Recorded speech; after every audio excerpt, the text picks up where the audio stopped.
masih terkejut menemukan CEO ini hampir setiap hari mengganti pacar baru.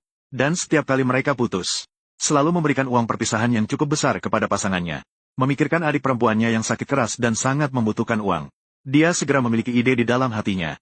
Melalui beberapa pertemuan kebetulan, gadis itu akhirnya berhasil menarik perhatian CEO dan menjadi pacar barunya.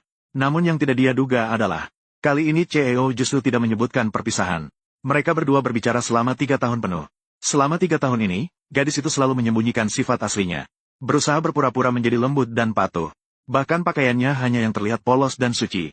Dia berharap CEO cepat merasa bosan padanya. Namun, yang terjadi adalah CEO semakin menyukainya. Hingga suatu hari dokter memberitahunya, adik perempuannya akhirnya mendapatkan seorang ahli yang bisa melakukan operasi. Namun biaya operasi membutuhkan 3 juta, sementara uang perpisahan belum juga ada. Gadis itu tidak bisa menunggu lebih lama dan memutuskan untuk bertindak. Pada hari itu CEO sedang mengadakan rapat penting. Dia langsung mendorong pintu dan masuk tanpa berkata apa-apa. Lalu menutup laptopnya. Sudah larut malam masih rapat.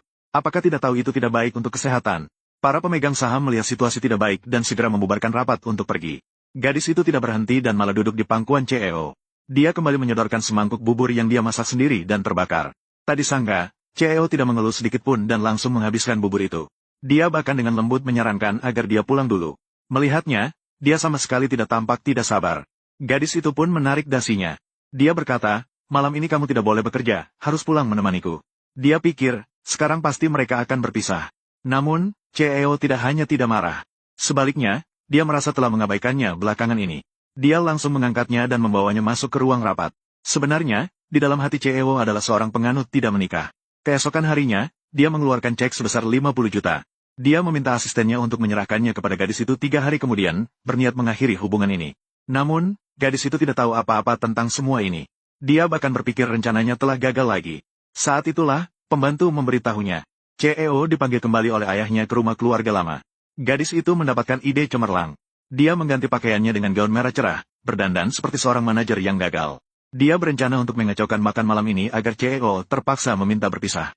Ternyata, begitu CEO masuk, ayahnya menggunakan alasan dia tidak menikah. Memaksanya untuk meninggalkan semua warisan kepada adik tiri yang seayah. Dia juga harus membantu adiknya di pesta ulang tahun. CEO langsung menolak. Saya tidak punya adik laki-laki. Jika kamu mampu, jangan akui saya sebagai ayahmu. Biasanya. Apakah kamu pernah melihat tanggung jawab seorang ayah dalam sehari? Ayah marah dan melemparkan cangkir. Pergi dari sini. Rumah ini tidak pernah menjadi rumahmu. Saat yang tepat akan segera tiba. Gadis itu masuk dengan gaun merah. Dia dengan lembut berkata bahwa dia datang untuk menjemputnya pulang. Seluruh keluarga terkejut. Bertanya padanya, dia adalah siapa bagi CEO? Anda adalah Paman Zhou, kan? Saya tunangan Wen Nan. Bukankah kamu bilang kamu tidak ingin menikah? Setelah kita menikah, kita tidak akan tinggal di sini, kan? Kamu sudah berjanji kepada saya. Tunggu sampai kita menikah. Kamu harus membelikan saya sebuah apartemen dengan pemandangan laut di pelabuhan kota.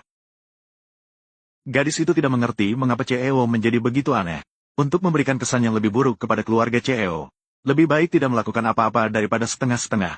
Jangan terlalu membanggakan diri. Siapa yang menganggap kalian sebagai keluarga? Makanan ini sudah tidak bisa dimakan oleh Wen Nan sejak 1000 tahun yang lalu. Kalian tidak tahu bahwa dia menderita gastritis kronis. Apa dia tidak bisa makan makanan berlemak? Dia membalikkan meja makan dengan satu gerakan. Dia menarik CEO dan berjalan keluar. Tak disangka, tindakan ini justru membuat CEO tertarik padanya. Setelah pulang, CEO meminta gadis itu untuk turun dari mobil. Kemudian dia menelepon asistennya dan mengatakan bahwa uang perpisahan akan diberikan. Tambahkan 1 poin lagi dalam perjanjian. Istirahat. Dia bisa memberinya sebuah apartemen dengan pemandangan laut di pelabuhan. Setidaknya 300 unit. Namun, harus lebih berhati-hati dengan manajer rapat. Setelah itu, dia kembali sendirian ke rumah keluarga lama tempat ibunya tinggal. Tempat ini penuh dengan kenangan antara dia dan ibunya. Mengingat kembali momen ketika dia ditinggalkan ibunya saat berusia 8 tahun. Hatinya masih terasa sakit. Saat itu, asistennya mengirimkan sebuah video. Ayahnya bahkan mengadakan konferensi pers. Dia menyatakan kepada publik bahwa adiknya adalah pewaris tunggal keluarga Zhou. Saya ingat Anda memiliki 2 anak. Ini adalah keluarga Zhou dari awal hingga akhir. Hanya memiliki 1 anak yang juga merupakan pewaris tunggal. Itu adalah Zhou Tinyi. Lalu yang lainnya, hanya ada Owianba. CEO benar-benar kecewa pada ayahnya. Sementara itu, gadis itu mengetahui dari pengasuhnya bahwa hari ini adalah ulang tahun CEO. Dia juga mendengar bahwa mantan kekasihnya putus karena mengirimkan kue. Dia merasa kesempatan itu datang. Dia segera menyiapkan kue untuk menunggu kepulangannya. Ketika CEO melihat kue, dia benar-benar berbalik dan ingin pergi. Gadis itu segera menghentikannya dan perlahan menutup matanya. Memintanya untuk membuat harapan dan meniup lilin. Untuk membuatnya senang, gadis itu bahkan berpura-pura berkata bahwa dia baru saja membuat harapan. Harapannya adalah kita bisa menikah. Dia tidak menyangka CEO benar-benar menganggapnya serius. Bahkan mulai membayangkan kehidupan masa depan mereka berdua. Tiba-tiba CEO memotongnya. Ayo kita menikah. Apa yang kamu katakan?